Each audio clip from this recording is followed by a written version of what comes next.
Punjabi cinema आज हम जहां जुहू में ट्रेलर उसका लॉन्च कर रहे हैं।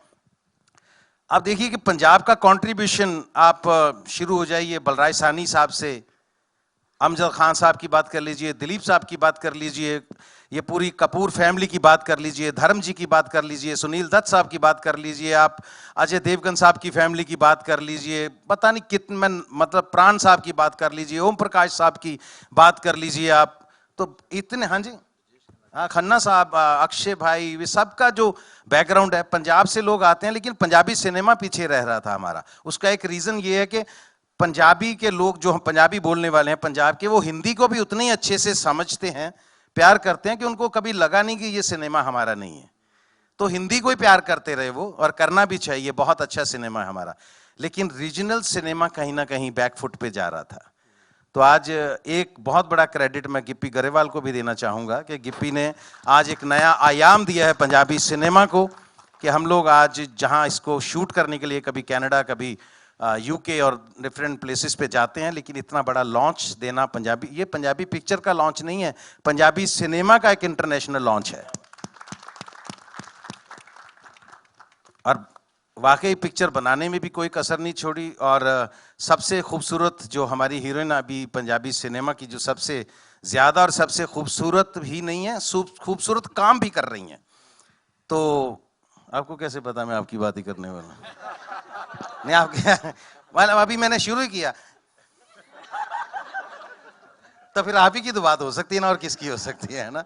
सोनम बाजवा हमारी बहुत ही बड़ी आर्टिस्ट पंजाबी की, और अब तो कविता जी ने हमारे साथ इतना काम कर लिया पंजाबी पिक्चरों में, इनके हस्बैंड आए हैं साथ में, वो बता रहे थे, कहते सारियां गालां मैनू पंजाबी च कट दी है हुण, मतलब सारी गालियां पंजाबी में देती हैं अब घर में उनको।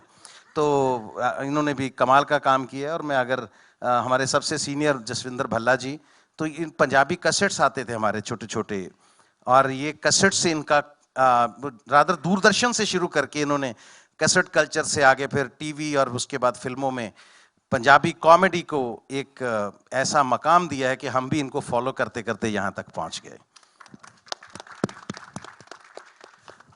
और अगर इधर बात करूं, बीनू ढिल्लों साहब, ये मतलब इन बहुत बड़ी एज में पंजाबी पिक्चरों में आए,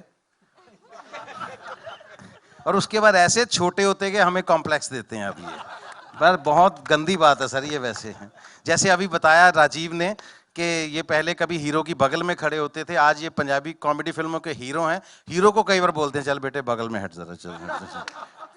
तो बीनू का भी कोई, इनकी टाइमिंग का कोई मुकाबला नहीं है। तो इधर ये सबसे शैतान आदमी है, देखने में आपको बड़ा शरीफ लगता होगा।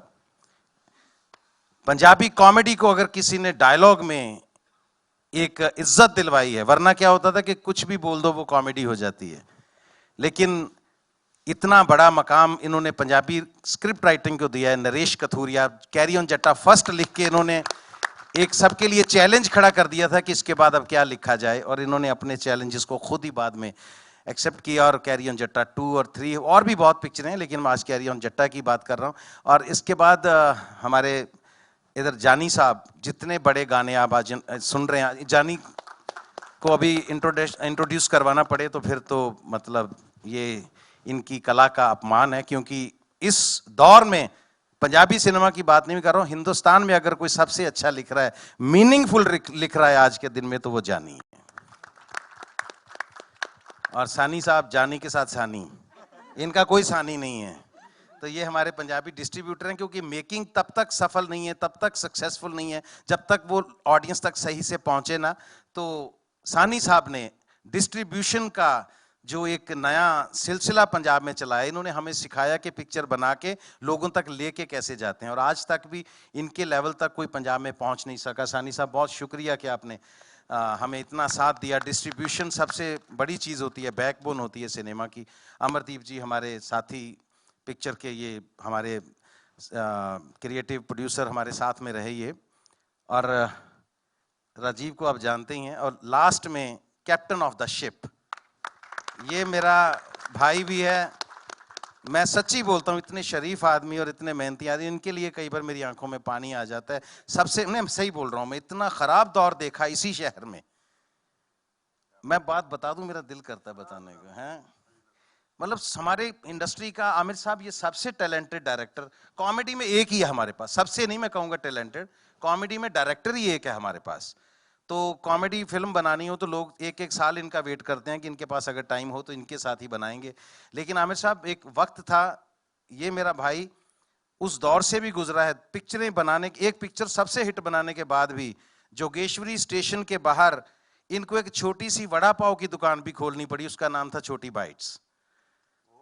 उस दौर से निकल के बंदे ने जैसे बाउंस बैक किया, ये सिर्फ मेकिंग का एग्जाम्पल नहीं है, बाउंस बैक करने का भी एग्जाम्पल है। समीप साहब, we are proud of you. Sameep Kang हमारी पंजाबी इंडस्ट्री के सबसे बड़े डायरेक्टर, तो इतनी सक्सेसफुल पिक्चरें इन्होंने दी हैं, तो मेरी ये टीम है, मुझे मेरी ये फैमिली, मुझे इन पे बहुत फख्र होता है।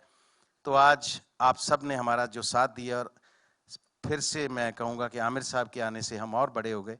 तो ट्रेलर आपने देखा है, अगर आपको अच्छा लगा हो, समझ में आया हो, तो ज़रूर हमारे लिए दो अच्छी बातें आप कर देना। हम चाहते हैं कि हम भी आगे बढ़ें और पंजाबी सिनेमा देश की पहचान बने। बहुत शुक्रिया, thank you so very much, thank you, thank you, thank you.